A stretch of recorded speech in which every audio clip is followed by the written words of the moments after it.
In this video, I want to talk about Roderic O'Gorman, a past controversy that led to a protest outside Dáil Éireann, and his activism, which I believe makes him a rather dangerous individual to have in politics, especially as Minister for Children. I will begin by presenting the evidence which caused alarm, compelling a substantial number of our people to protest in search for answers. The following tweet by Roderic O'Gorman dates back to June 2018. In it, he expresses his delight in sharing a moment at the Dublin Pride Parade with Peter Tatchell, a well-known activist for the Pride movement. This image of O'Gorman and Tatchell, which likely slipped into obscurity no sooner than it was posted, was resurrected in the latter half of 2020, along with the following article written in The Guardian in 1997. I will narrow down my concerns with this letter and express my own interpretation of the message Tatchell is trying to convey. He says, "Several of my friends, gay and straight, male and female, had sex with adults from the ages of 9 to 13. None feel they were abused. All say it was their conscious choice and gave them great joy. While it may be impossible to condone pedophilia, it is time society acknowledged the truth that not all sex involving children is unwanted, abusive or harmful." While Tatchell, years after the fact, has pushed out the following tweet to defend himself, I will tell you how his ideas on child sex appear to me. In my view, Tatchell is saying the following: although it may be difficult for you to accept the idea of adults having sex with children, some children, like my 9-year-old and 13-year-old friends, had a joyful experience with their adult lovers. Now let me be absolutely clear. When a 9-year-old or a 13-year-old child volunteers his or her body to be penetrated or defiled by an adult, you can be almost certain that such children were groomed into viewing such an act as an acceptable and romantic gesture by a sick, depraved rapist.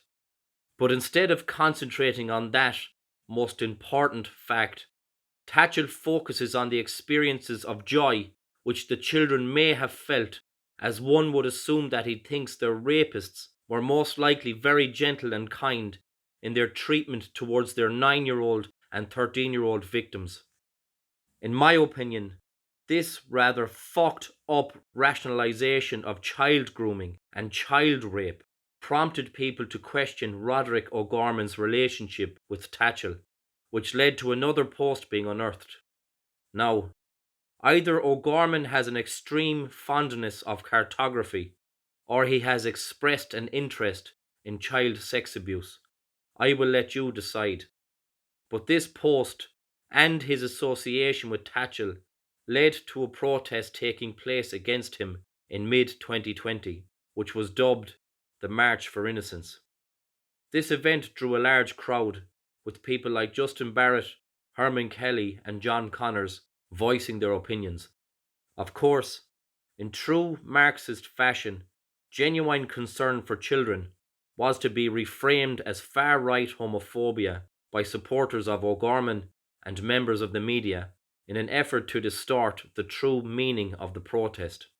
So fiercely pushed was this disingenuous charge of homophobia that John Connors eventually succumbed to the pressure by recanting the words he spoke on that day, and indeed hung everyone in attendance out to dry in an effort to save his own reputation.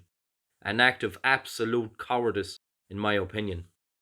Either way, Roderic O'Gorman eventually responded and set the record straight, as he described. Before moving on from this part of the video, I want to offer my thoughts. Maybe Minister O'Gorman really does like cartography and wasn't making reference to minor attracted persons or pedophiles. And it should go without saying that the minister should not be held accountable for the views of another man, nor should he be held guilty by association. But in the woke and depraved Ireland of the 2020s, it was perfectly reasonable at the time to ask O'Gorman very direct questions about child safety, considering his role in government. And personally, When I consider the evidence and the Minister's response, which took days to issue, I'm not confident in O'Gorman's ability to safeguard children, but you can come to your own conclusions.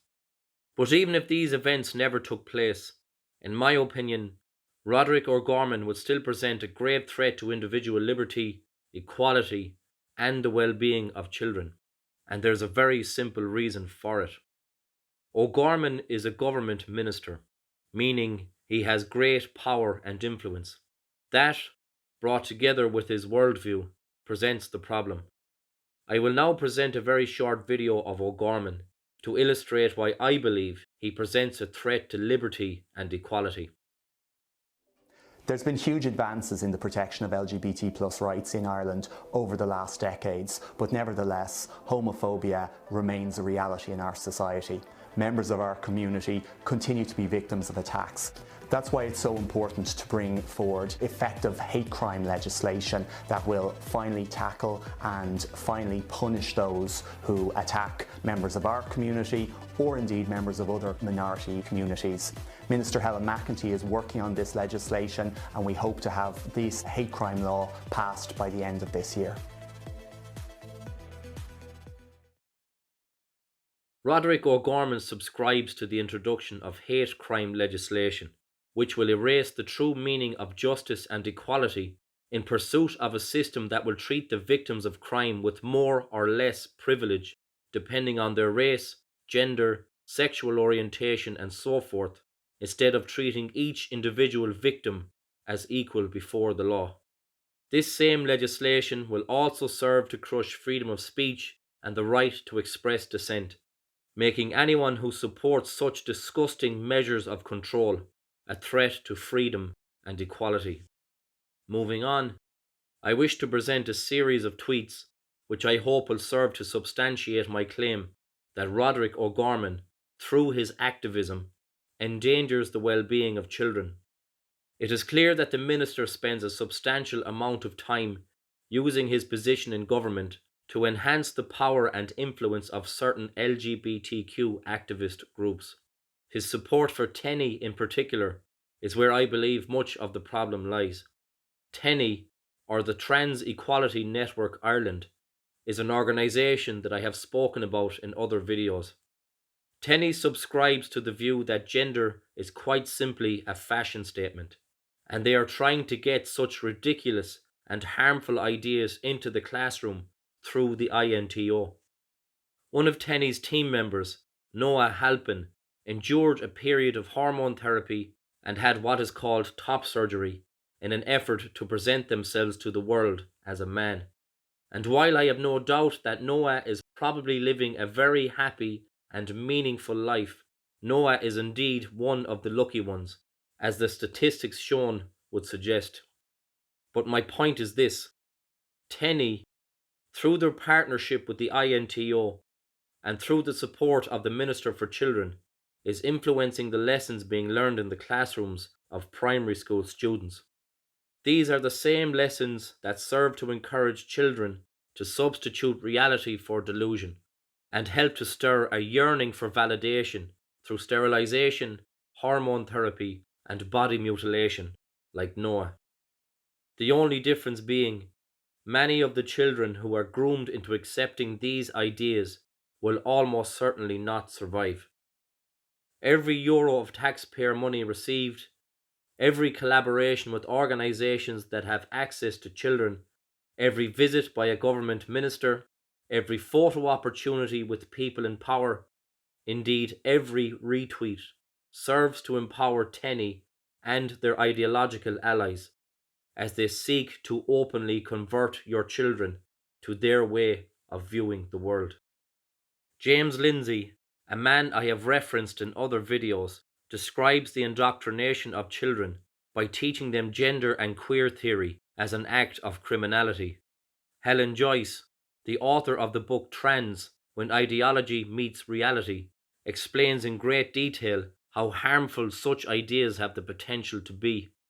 So this is why I believe Roderic O'Gorman presents a substantial threat to the well-being of children. His position as Minister for Children, Equality, Disability, Integration and Youth grants him the power to bridge the gap between Ireland's youth and the various LGBTQ activist movements pushing the harmful ideas just described.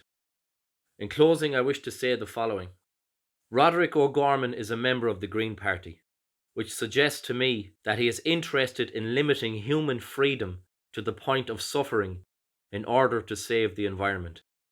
He supports legislation that seeks to introduce justice equity, which suggests to me that he is a Marxist who presents a very clear threat to individual freedom and actual equality. And lastly, he exercises a level of obsessive support for LGBTQ activist groups, some of whom perpetuate ideas that cause genuine harm to children. And should Roderic O'Gorman's influence have a detrimental impact on society, which I think it will, this video is to serve as a record of its origin.